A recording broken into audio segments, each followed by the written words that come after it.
कांग्रेस उम्मीदवार रहे बृजेंद्र सिंह को महज 17 वोटों की है दरकार। अदालत के फैसले पर पक्ष विपक्ष की अटकी सांसें। 20 सीटों पर गड़बड़ी के आरोप में दोबारा मतगणना की है मांग।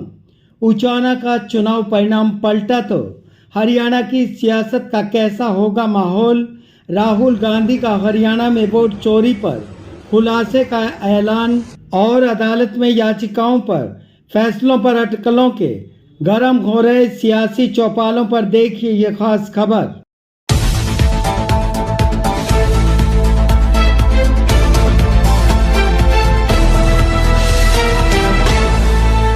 बिहार के चुनाव की सरगर्मियों के बीच वोट चोरी और ईवीएम का मुद्दा पूरे उफान पर है। वोट चोरी के आरोपों को लेकर कांग्रेस भाजपा आमने सामने हैं। इसी मुद्दे को हरियाणा में भी दो तरह से देखा जा रहा है। एक तो राहुल गांधी ने हरियाणा में वोट चोरी और ईवीएम गड़बड़ी को लेकर बड़े खुलासे किए जाने का ऐलान किया है तथा दूसरी ओर 4 मंत्रियों समेत 22 विधायकों की जीत को लेकर फर्जी वोट चोरी व ईवीएम में गड़बड़ियों की शिकायतें अदालत में हैं। इन्हीं में उचाना विधानसभा का चुनाव परिणाम सुर्खियों में है। ये मामला महज 32 वोटों की जीत हार के बीच पूरी तरह गरमाया हुआ है। अदालत में सुनवाई की प्रक्रिया फास्ट ट्रैक कोर्ट की तर्ज पर चल रही है। 1 सितंबर को फैसले का बेसब्री से इंतजार है। दरअसल 2024 में हुए विधानसभा चुनाव में हरियाणा की सबसे कम अंतराल में जीत हार की सीट उचाना विधानसभा की है। इस सीट पर कांग्रेस प्रत्याशी बृजेंद्र सिंह और भाजपा के देवेंद्र अत्री के बीच जबरदस्त चुनावी टक्कर में महज 32 वोटों से भाजपा उम्मीदवार देवेंद्र अत्री की जीत और कांग्रेस उम्मीदवार बृजेंद्र सिंह की हार हुई थी।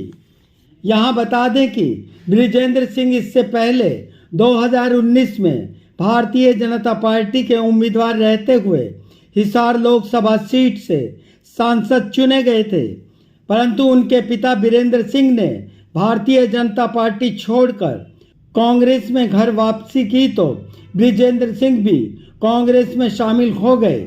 2024 के विधानसभा चुनाव में 32 वोटों से हारे बृजेंद्र सिंह ने भी अदालत का दरवाजा खटखटा दिया।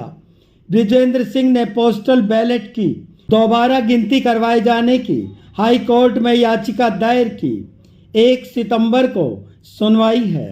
फैसला आने का इंतजार है। इस इंतजार में कांग्रेस के चहेते पानीपत के गांव बुआना लाखू में पंचायत के हाल ही में अदालत से आई चुनाव परिणाम की तरह बृजेंद्र सिंह के फैसले को देख रहे हैं। चर्चा यह कि 32 वोटों की हार को जीत में बदलने के लिए महज 17 वोटों की दरकार है। चुनाव 2024 के परिणाम में 32 वोटों से विजयी रहे भाजपा के उम्मीदवार देवेंद्र अत्री के 17 वोट भी खिसक गए तो बृजेंद्र सिंह को 17 वोट अधिक मिलने से चुनाव परिणाम पलट सकता है। उचाना विधानसभा सीट के इस चुनाव परिणाम पर कांग्रेस और भाजपा ही नहीं पूरे हरियाणा की नजर टिकी हुई है। बृजेंद्र सिंह की याचिका के अलावा स्वास्थ्य मंत्री आरती राव का अटेली विधानसभा से, शहरी निकाय मंत्री विपुल गोयल का फरीदाबाद विधानसभा से, शिक्षा मंत्री महिपाल ढांडा पानीपत की ग्रामीण विधानसभा और खेल राज्य मंत्री गौरव गौतम की पलवल विधानसभा के खिलाफ भी अदालत में याचिकाएं दायर हैं।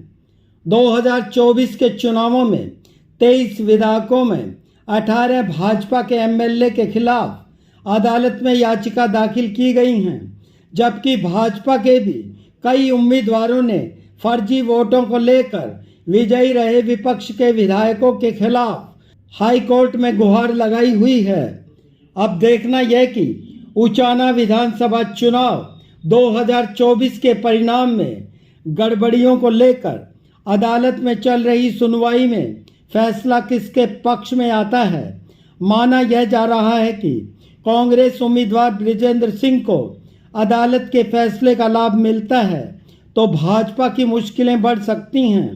अन्य विधायकों की जीत हार के चल रहे मामलों में भी गर्माहट आने की पूरी संभावना बढ़ जाती है। चर्चा यह भी कि उचाना विधानसभा पर अदालत का फैसला भाजपा उम्मीदवार के पक्ष में रहता है तो हरियाणा में फर्जी वोट व ईवीएम का मुद्दा भी प्रभावित हो सकता है। बहरहाल बृजेंद्र सिंह की याचिका का फैसला करीब है। अदालत की सुनवाई त्वरित है और 32 वोटों की जीत हार के चुनावी परिणाम पर अदालत के रुख का इंतजार है। हमें आपकी प्रतिक्रिया का बेसब्री से इंतजार है। आप अपनी राय कमेंट बॉक्स में जरूर साझा कीजिएगा। पेज @नोन चैनल सब्सक्राइब नहीं किया है तो कृपया ज़रूर करें। शुक्रिया।